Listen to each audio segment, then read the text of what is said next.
Have you heard that food trucks are booming? Unless you live under a rock, you know that new food trucks are literally opening up every single day. The downside to so many new food truck owners in this industry is there's really a lack of support and clear education. This education vacuum becomes a magnet for carpetbaggers, and those dudes are just interested in making a quick buck, often at your expense.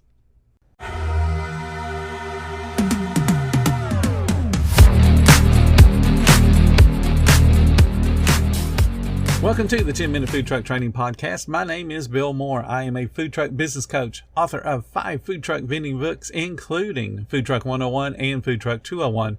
This podcast is all about helping you start and grow your food truck business. I was never really a runner. The way I see running is a gift, especially when you have stage 4 cancer. I'm Anne. I'm running the Boston Marathon, presented by Bank of America.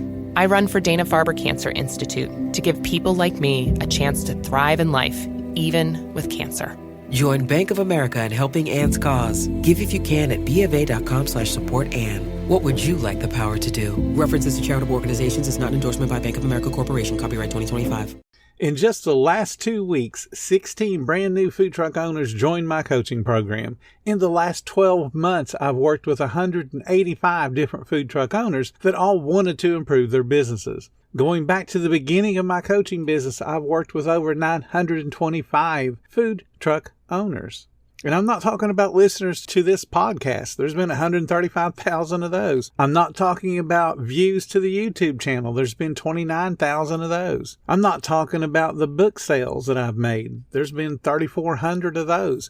I'm not talking about questions that I answer on the Facebook group all the time. We have 36,000 members there, and I've answered hundreds of questions. What I'm talking about is real people that had real problems, and they were reaching out to join my programs. All of that means nothing to you unless I can help you with your food truck. And I honestly want to help you. Sadly, though, the carpetbaggers that I mentioned earlier, their focus is selfish. Their focus is internal. They just want your money. They just want your attention.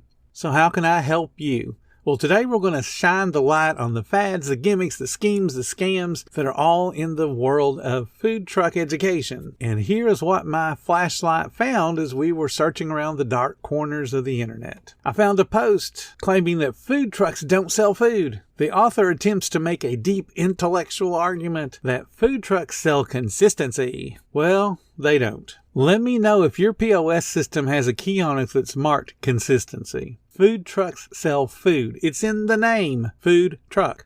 It's not a consistency truck. It's a food truck. Consistency is not a product. It's an intangible ideal that's proven over time. No customer can judge consistency until what? They come back multiple times. If the food, and this is the product they went to the food truck for in the first place, if that food is unsatisfactory, guess what? They ain't coming back. Therefore, there's no opportunity to sway that guest by consistency. Consistently bad food is still consistency, but it's certainly not a winning business model. The author also brags about the number of food truck owners they've spoken to. Well, guess what? That's just a vanity metric, just like the ones I read off to you guys a minute ago. And I suspect some of the people, when I was reading those metrics, clicked off of the show. They wanted me to get to the point, and reading off those numbers meant nothing to them. And I know a bunch of you guys were just saying, hurry up, Bill, get to the point. If my experienced advice helps you succeed, you don't care if I've talked to 1 million people or I only have talked just to you.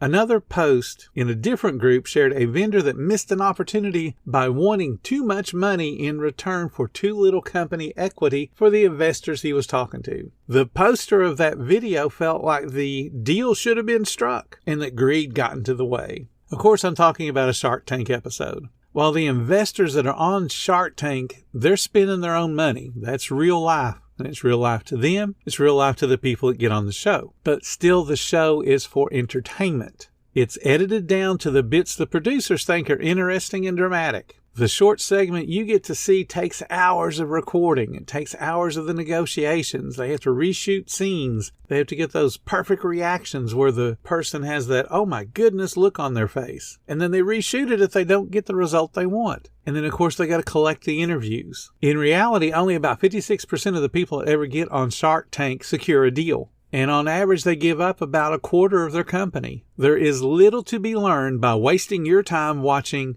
Shark Tank or anything on TV. If you want to be successful, get off your couch right now and do something about your own success. You're never going to be successful tomorrow unless you start working on it today. How about music? One marketing leader suggested getting a speaker and playing music as a signature of your business. Well, here's what Pandora has to say about that. And this is a quote from their website.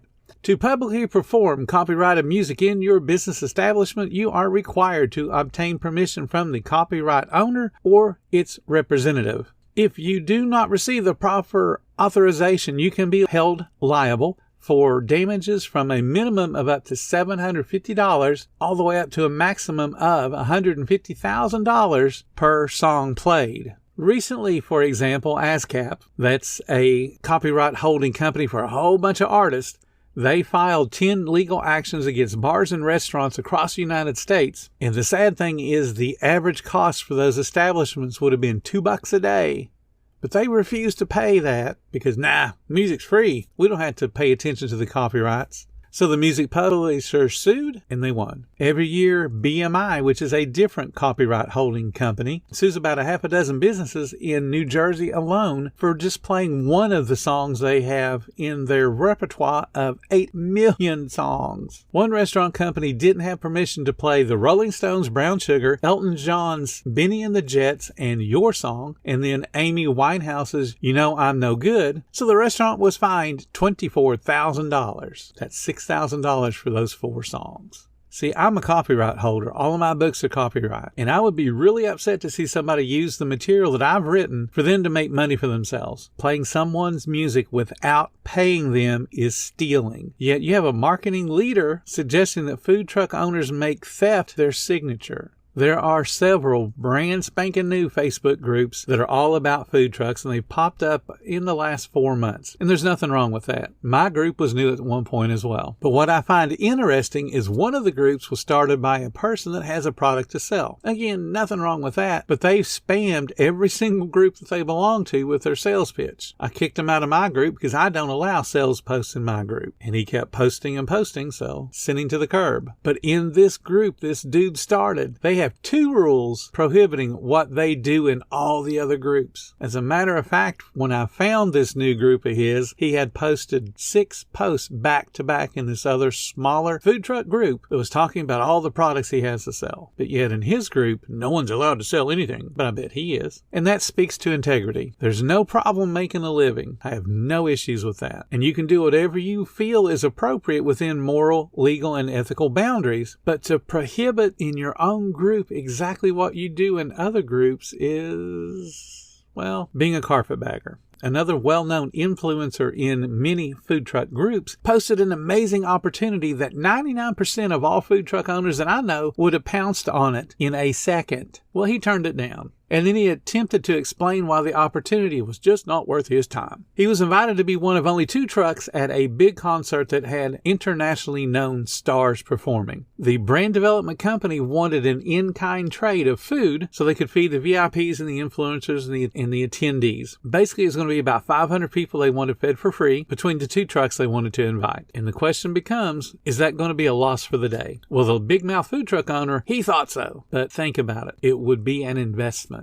And that investment would be recovered the first week after the concert, maybe even the very first day. And if the opportunity is played right, that wave of attention could be ridden for months. Reading the post, it reminded me of that bitter old assistant manager that we all know that would brag to anybody that would listen how they turned down the promotion because they didn't want to run this place because, it's just horrible. And then they would expect everyone to just agree with them because, the job's horrible. But that was always in their mind. And there was a reason they were passed over for promotions. But they'll tell everybody they turned it down when they were never offered it in the first place. Now here's the revealing part of that particular post. Claiming the loss of a day's sales and giving away free food was just too much. They also went on to say that if they got the exposure from one of those big name artists and it really blew up, they wouldn't have been able to handle the sales anyway. But consider this. If losing a single day's worth of sales and then the inventory it takes to feed those 250 some people really impacts your business that much, you don't know what you're doing. Think about this. Every vendor in the United States, every vendor around the world buys food for a big event, and then it rains. And then if they don't have the ability to preserve that food, what happens? They lost it. And I can guarantee you the weatherman's not going to give you a shout out on social media and say, hey, thanks for the food. But those celebrities and those influencers, if they say they like your food and they put it on their social media, you're going to recover the quote unquote lost sales super quickly. Of course, if they liked your food in the first place. If you don't put yourself out there, you simply will not grow. And you'll never ever be able to free yourself from working every single day for the rest of your life on that food truck. If losing one day's worth of sales will hurt your business, guess what, my friend? You don't have a business. I've mentioned carpetbaggers a few times in this episode. That is a Civil War Reconstruction era term that referred to the Northerners that came to the South directly after the American Civil War. And those folks from the North were exploiting the situation for their own financial, political, or social gain. Basically, the individuals who saw business and political opportunities in the chaotic state of affairs in those local economies following the Civil War. Kind of like the state of our industry. Lots of brand new people trying really, really hard to make a living for themselves by starting a food truck, being met with a whole bunch of people, a whole bunch of carpetbaggers, selling the recently created and totally untested products. I ain't no carpetbagger. I've been doing this industry a long time. I've been training people almost as long as I've been doing this. So be careful who you listen to for advice. Always ask those tough questions. Look for the influence they're trying to put over you. I ain't no carpetbagger. I've been doing this industry a really long time, and I've been training people almost as long. Check out what I do. Thank you so much for listening to the 10-Minute Food Truck Training Podcast. If you're finding all the information helpful to your food truck business, please become a monthly supporter of the podcast. Just hit the support button or follow the link in the description. Every little bit does help keep us going. Join our Facebook group. It's called Food Truck Training. We have a whole bunch of awesome members at all different levels, from brand new beginners to decades-old veterans. They've all got your back when it comes to helping you with your food truck. And again, thank you for listening. Come back tomorrow, because you know I got plenty more to say when it comes to helping you and your food truck business grow.